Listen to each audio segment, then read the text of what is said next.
G'day. In this series of videos we're using Python and Psychopy and a number of other libraries to create an auditory psychophysics experiment.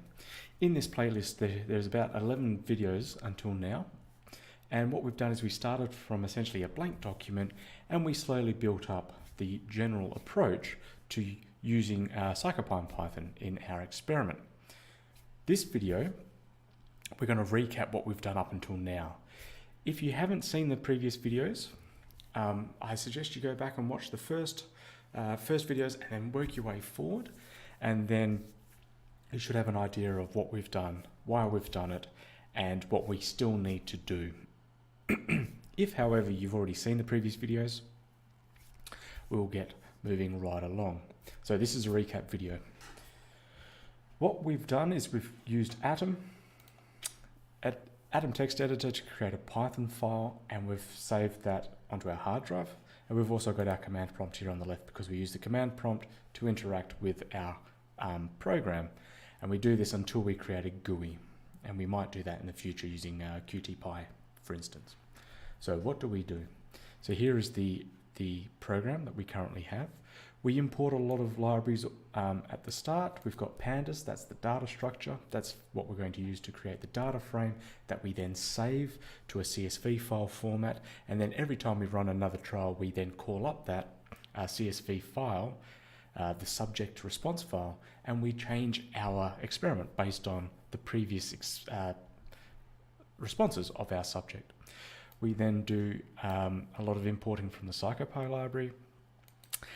We import OS, we import pickle. Now we use pickle as a pickle dump, which is we're using it now as a backup file saving. We import datetime, and we also import NumPy. We use NumPy to do the random number generation, and that random numbers then tells which of the two time windows we present the stimulus. What we do is we then get an idea of the current preferences that Psychopy is running off. And we change the audio library so that it uses Pygame. We're going to use Pygame to control the sound in our experiment. Once we set the preferences, we then we import the sound module from the Psychopy. We have three functions here. The first function is a clear output function, and what we've done is we just make sure that every time we run this program, it's going to clear the output of the command prompt. The second function that we have, I'm just going to skip over this. We'll go to the second function. It's down the bottom here. It's called exp file. And here what we're doing is we're building the response file, the CSV file. There's two ways that we're doing this. The first way is we're checking to see if we've already made a file. If we have made a file, we call that file up and we pass the file name to our main function. We can see this here. So we create a file name and we use the date of experiment backwards, followed by the subject ID, followed by the task ID. That's the format of our files. And then what we do, and we save that to a file path. So this is the file path here that we've set. And then what we do is we say, okay, does a file exist? So we're going to try and open that file. We called it the pool file. If it does, we just return that file name. If it doesn't, okay, return a file. What we do is we initialize a data frame using the pandas library. And in that data frame, we currently have a row of columns, a number of columns, and each column has a header, a title. So in the first column, we have initials, then task ID, then date, then time, then trial, then frequency, then intensity. And observation window, subject response correct, and the correct count. And we essentially populate this subject response with the very first row of values, and then we basically set this and save this, because when we run into our main loop, those things that we've set and saved, we then make some decisions right early on in our main script. These decisions being how loud the stimulus was, and basically we're just trying to get the ball rolling. And then here we save the pickle dump of the initialized file. So once we've created that file name here in the experimental file function, we then pass that file name into our main function, and that is this one here. This is the one that does all the heavy lifting. So quickly to go through it, we go up, up, up, up, up. What we do is we define some variables at the start. Now this 1K 250 milliseconds RF, that's the file, the stimulus, the sound stimulus file that we created using Audacity all the way back in video number 1, I think. We also set some criterions. In our case, our auditory psychophysics experiment requires our subject to get 2 correct in a row before we decrease the intensity of the sound. So that's the number of down steps. So the criterion. The number of up, every time the subject gets that estimation wrong, we're going to increase the intensity. So we're doing a 2 down, 1 up approach. Each time they get it correct and they satisfy, each time they satisfy the down criterion, we then are dropping down our stimulus, in this case by 0.1%. Same as if they get it wrong, we're going to go up by 0.1%. These numbers can change based on how difficult your task is. This, we're setting up some durations for our timers because we need to pause and wait through each trial. We're then setting up the number of trials we're going to run each time we load this program. And then what we do is we create this random a random array where it's going to be either 1s or 0s. The number 0 is going to correspond to the first time window because remember the sound will be presented in either the first or the second time window. And so we want to randomize which window this sound will be presented in. What we do next is we create the sound object, and we're going to call that the probe. That's the sound file that we created before, and then we give it some parameters, the sample rate, the bit depth, number of loops, and if we want to play it stereo. The next thing we do here is we use some very simple psychopy window objects and text stimulus objects, because what we want to do is present to our subject some idea of what's going on in the experiment. In this case, we're going to start the experiment by waiting for the subject to hit the spacebar. So they get comfortable, get everything loaded, headphones on, hit the spacebar, and then we go into our main experimental loop. What the subject should see is the number 1 appear on the screen according to the time window where the stimulus could be presented in number 1, or they'll see the number 2. So we'll go 1, 2, and then respond. And then once they've hit response, the response being the F or the J button on the keyboard, F being they thought it was in the first time window, the J button if they thought it was in the second time window. We'll then go back to the start, and then they'll see the number 1 and then the number 2 appear, and the sound will be presented in either 1 or 2 based on, remember, that random array that we created slightly above. So that's what we're doing here. We're waiting for the spacebar to start the program, and here is our main loop for 0 to the number of trials that we want to set. What we do right at the start is we read the previous entries in our save file.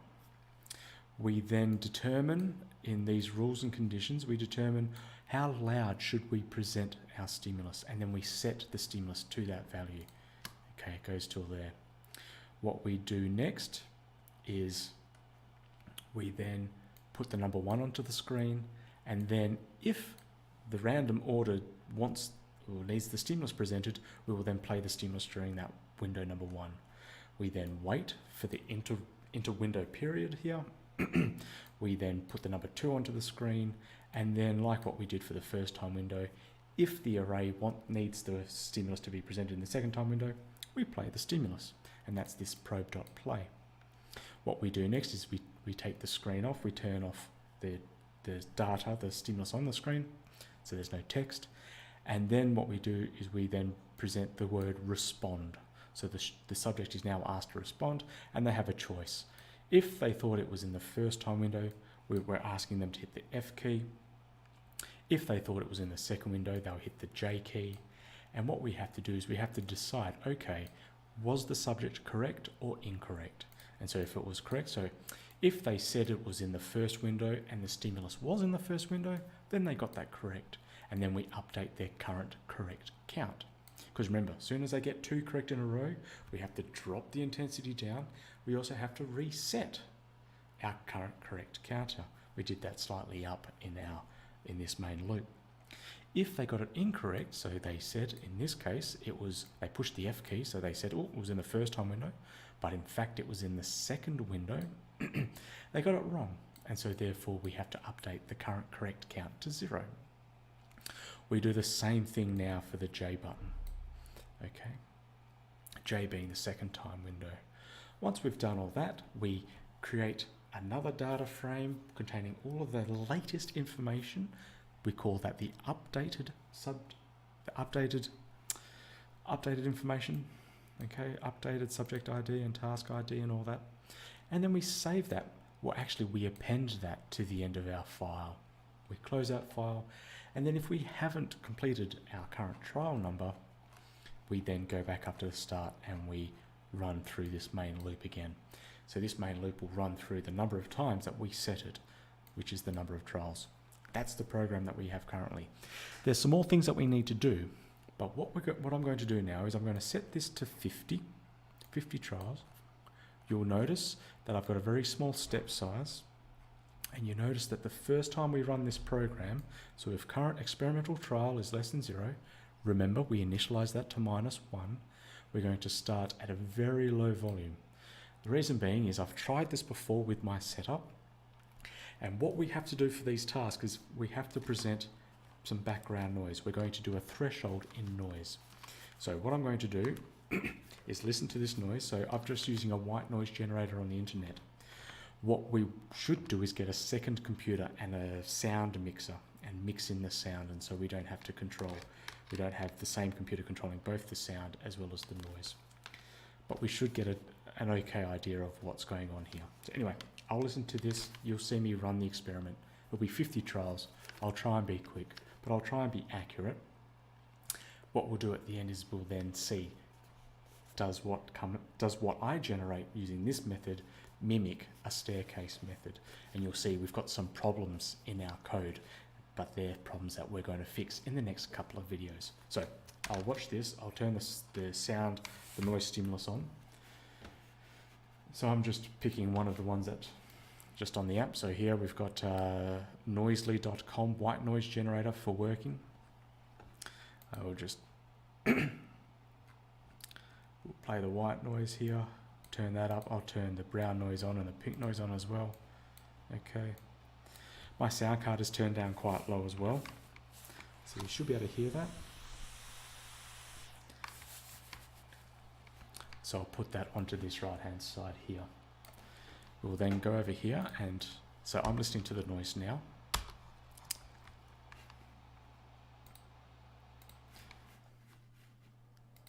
I'll delete our previous file. AG, we're doing a 2 down, 1 up. And today's date is 190401. So you see it says no file was found in folder, so it's created a new one.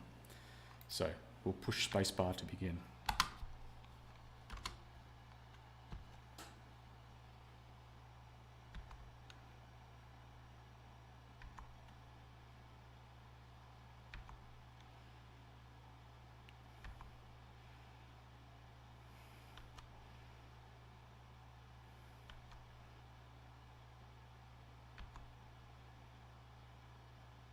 I can just hear it.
I can't hear that at all.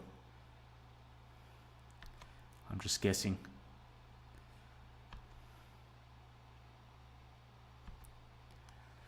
Okay, I'll turn this noise off. So, how did that end up? Let's have a quick look. So here's the output file that we have. Remember, we've got this initialization column here, so we can delete that. We'll get the trial here. We'll just pop this into our Prism, just so that we can plot it quickly. Where is our file here? We want the stimulus intensity here. So I've purposely started at 0.03 and I've chosen this step size so we can get some idea of what's going on. So here we go. Trial number is in the x-axis, and this is sound card output between 0 to 1. We will need to calibrate that later. And what we see here, we've got this initial tracking phase. I got one wrong, so I seem to oscillate around here, and then I got better again. So the sound intensity dropped. I got 2 correct, 1 down, 2 correct, 1 down, 2 correct, 1 down, 2 correct, 1 down. Got that one incorrect, so I've gone back up again. I needed to get 2 correct before we've gone 1 down, 2 correct to get 1 down, 2 correct. I got that second one incorrect, so then we've gone up again. So here you can see the beginnings of the staircase appear. And I think, no, I've deleted that window from before. Okay, so one of the issues that we have here is that we're spending a lot of time at this start getting down close to threshold, because right at the start we're still using that 2 down 1 up approach. What we can do is at the start, before we have our first reversal, the first reversal would be this one here, because you see we're coming down, I get one wrong, and then the stimulus is increased in intensity. So until we reach that first reversal, what we can do is do a 1 down 1 up approach. So basically you get one correct, you go down, get one correct, you go down, get one correct, you go down. As soon as you get the first one incorrect, right, you can then go up in value, okay, and that will then constitute the first reversal. Then you can shift from the 1 down 1 up to the 2 down 1 up.